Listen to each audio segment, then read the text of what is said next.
Goodnight Bigfoot, brought to you by the Starlight Story Nook. Like and subscribe to our channel for more bedtime adventures. It was a bright summer morning when young Declan zipped up his backpack, laced his boots, and grabbed his favorite flashlight, because today was a big day. He and his dad were heading out on a weekend camping trip to the Sawtooth National Forest in Stanley, Idaho, a place filled with towering pine trees, sparkling lakes, and trails that twisted through the wilderness like secret passages. Declan couldn't wait. And not just because of the s'mores. You see, Declan had heard things, stories, mostly from books and silly internet videos, but he couldn't shake the feeling that maybe, just maybe, Bigfoot lived out there. They drove up winding mountain roads until they reached the perfect spot, a quiet clearing by a lake, surrounded by thick forest and snowy peaks in the distance. "This'll be home for the weekend," Dad said with a smile, as he pitched their tent.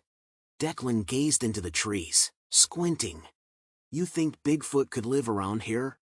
Dad chuckled. "Well, it is wild enough. Keep your eyes peeled, son." And that's all Declan needed to hear. That night, after a dinner of fire-roasted hot dogs and gooey marshmallows, Declan was just about to crawl into his sleeping bag when he saw it. A giant footprint. Right by the edge of the lake, twice the size of his dad's boot. "Dad," Declan called, excitement bubbling in his voice. Dad walked over, flashlight in hand. He crouched beside the footprint, then whistled low. "Whoa, that's not a bear." Declan leaned in. The print had toes, and it looked fresh.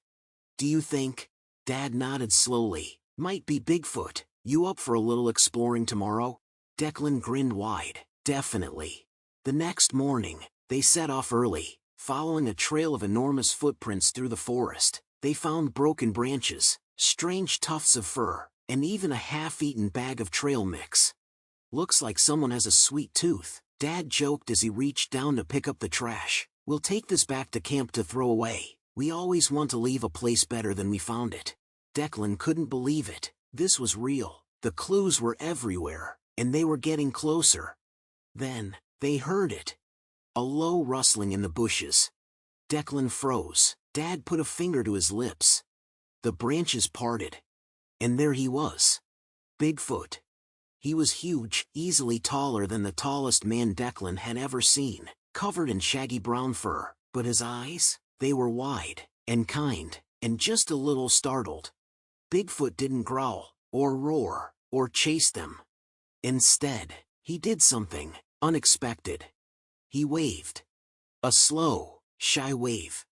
Declan waved back, mouth slightly open in amazement. "Hi there," he said softly. Bigfoot took a cautious step forward, then sat down on a log with a big thud. The forest held its breath. "Do you want to come back to our camp?" Declan asked. "We can make s'mores." Bigfoot smiled. He smiled. And then, he nodded. That evening back at camp, Bigfoot sat cross-legged by the fire, holding a giant marshmallow on a stick, carefully roasting it over the hot coals. Declan and Dad listened as Bigfoot grunted and gestured, telling stories of hidden waterfalls with natural hot springs, secret caves, and the friendships of all the animals in the forest. Somehow, they understood every word. Declan told Bigfoot about his family and his awesome mountain bike, and how he loves to climb the trees in his yard at home. Bigfoot chuckled, a deep, rumbling sound that made the ground shake ever so slightly.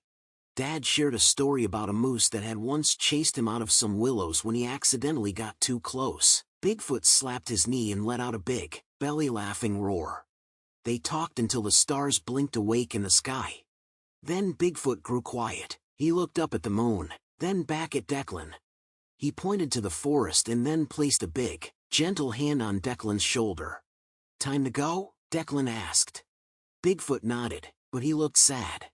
"Hey, you can visit us tomorrow," Declan offered. Bigfoot smiled again, a soft, sleepy smile. He picked up a stick and gently drew in the dirt, a big foot and a small hand, side by side. Then he stood, gave one final wave, and padded off into the woods, disappearing like mist into the trees. Declan zipped himself into his sleeping bag, eyes wide with wonder. "Dad, do you think anyone will believe us?" Dad chuckled, flipping off the flashlight. Probably not, but some stories are better when they're just between you, me, and Bigfoot. Declan smiled in the dark. "Good night, Bigfoot," he whispered. And somewhere, not far off in the woods, a gentle, deep rumbling roar echoed through the trees. And now, as the forest sleeps and the stars twinkle above, let your eyes grow heavy, let your breath slow down, and drift off, just like Declan, into dreams of secret trails, starry skies, and friendly forest giants. Good night, little camper.